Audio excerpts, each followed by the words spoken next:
ముహూర్త బలం అనేది చాలా గొప్పది. ఆ 3 నిమిషాలు ఉంటుంది ముహూర్త బలం.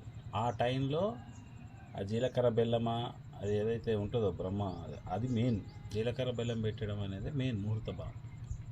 తాళి కట్టడం ఇదంతా జీలకర్ర బెల్లం పెట్టడమే నిజమైన ఏకత్వం అన్నట్టు. అంటే హస్తమస్తక సంయోగం ఒకరికొకరు. ఇప్పుడు నీ ఆత్మ నా ఆత్మ ఒకటి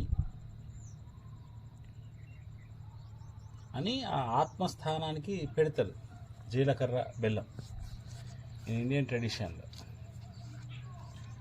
ఇది బ్రహ్మస్థానం, పరమాత్మ స్థానం అన్నట్టు.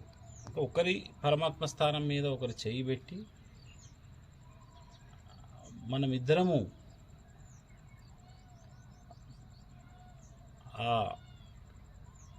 మోక్ష పర్యంతము మనం ఏకంగా ఉందాము అనే దిశలో ఆ మన కళ్యాణ సిస్టమ్ ఉంది.